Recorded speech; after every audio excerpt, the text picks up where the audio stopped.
And now, it's time for another Dice Tower review with Tom Vasel. Hey everybody, I'm Tom Vasel, and today we're talking about 6 meh games.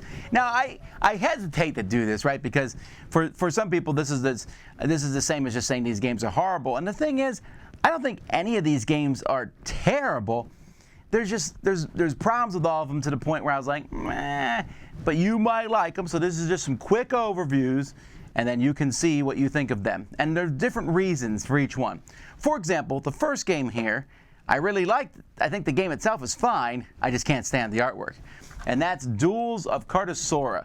Now, we actually played this one live on the Dice Tower, so you can see how it works, where it's a one-on-one duel. You have a bunch of cards. You're playing these cards. It's kind of like a huge rock, paper, scissors game, but you know what cards have already been played. I think it's interesting. I don't think it's amazing, but I think it's very interesting. But wow, I don't like the artwork, this box cover. It's just kind of it's a messy little product, unfortunately. So, hey, you know, if you're looking for a good back and forth 2-player game, this one might work for you. The problem is there's a whole lot out there, and I might pick one that's that's nicer looking. Now, that's not as ugly as the next one, but this one's made to be ugly, and this is Hideous Abominations.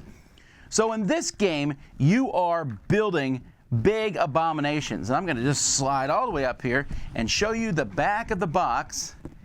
And so this is kind of what your abominations are going to look like. That's gross and disgusting and funny. So I tried this with my kids. It's a fun little game. I've always been partial to games where you connect stuff. Here's the problem with this game. The rules are so ambiguous. They're just, you're drawing cards, you're playing cards. As soon as you finish, you're done. So you could just build a dumb little creature and it's over. The rules aren't very clear at all.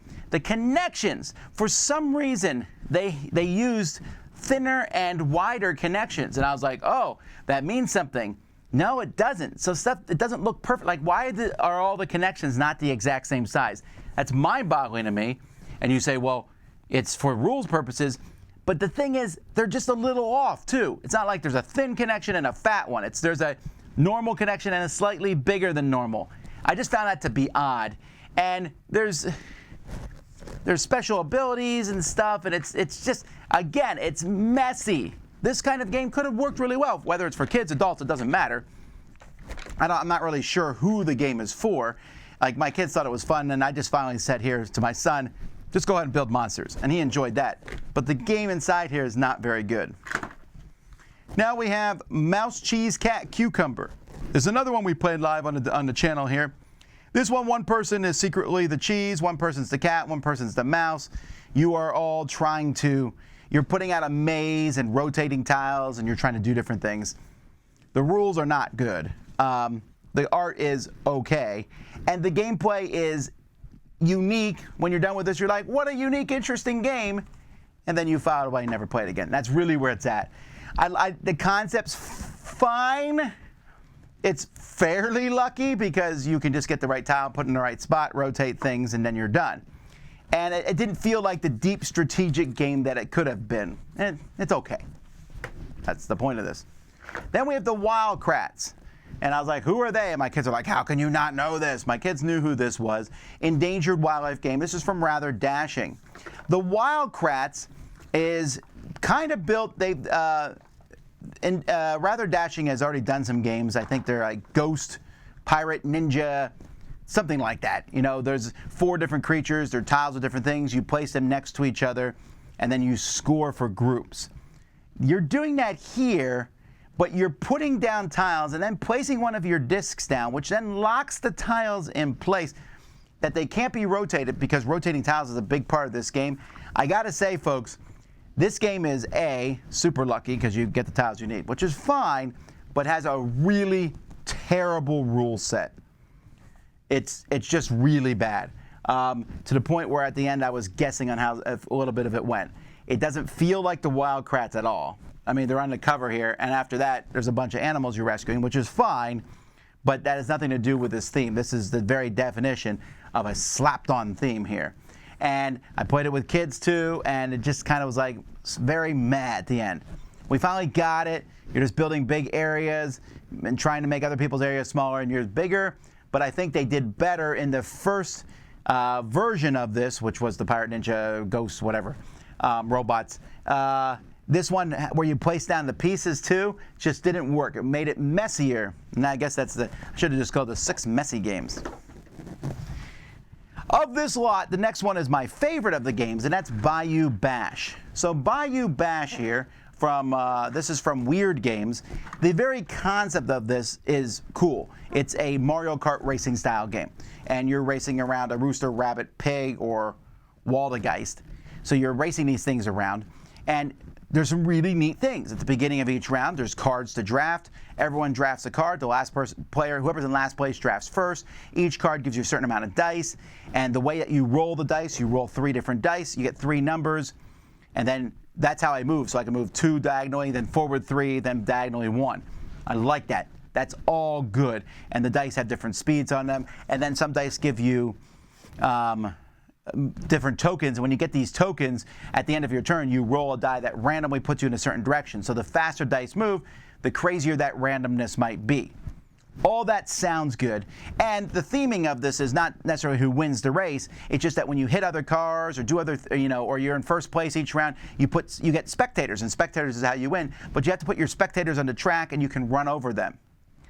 So the rules could have been written better, for sure.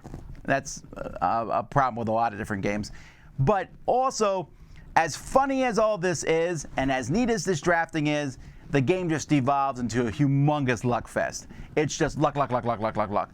The drafting phase would be more interesting, but when all the cards do almost the same thing, and many times it's not as, and when you draft the card that's the perfect one for you, and then you just roll terribly.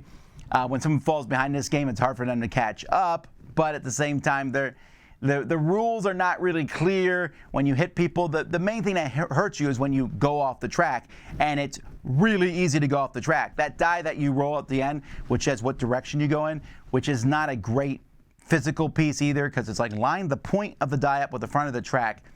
They should have just put different color arrows on it that said green goes forward, red goes back. It would have been easier, but it just felt messy. And it's a Mario Kart style game. These things should move faster. This one felt a little slower paced. So there's a lot of good concepts in this. And I didn't hate the game. I just think that there's a little bit of potential lost in it. And then finally, today we have Tranglar, which has a bunch of weird pieces that fit on the board that are made up of triangles. And it's 2-player, and all these pieces are 2-sided. And when you surround your opponent's piece if you surround more than half the sides of their piece, a weird rule, by the way, because there's a lot of square pieces in this game, then you flip the piece over to your side. Or you can just take someone's piece off the board and replace it with your pieces, as long as they're smaller than that piece and can combine to make that piece. Or you can pull your own smaller pieces off the board and put a bigger piece on. The problem with this game is I think it works. I played it and it works. It's way too outside people's comfort zones. Being able to just pull someone's piece off the board and replace it, there's too many rules. There's like 5 different rules, and you say, that's not that many rules. For an abstract game, there's just too many things going on. So I kind of like the concept of the game. It's also a game that there's I'd say 2/3 through the game, you're like, you've won. Why are we playing this out? That's problematic too. But it just, as you place these pieces out, they're weird shaped pieces, and you put them on the board, and you can break them up or put them together. It just didn't work for me at all, unfortunately. And yet, I could see it being good. But a game like this is going to need to play multiple times, and many of the people I tried it out with, they just didn't. They're like, I don't get it. You're right. I understand why. I get it, but it's just not one that just really comes through very well. So this is one that I would pass by, because it's not a terrible game. It's just that who am I going to play it with? So anyway, those are 6 mediocre games that I took a look at. Games that are like meh about, unfortunately. But hey, maybe you'll love them. And if you do love these games, mention in the comments so people can see why they should check them out. Until next time, I'm Tom Vasel, and you've been watching The Dice Tower.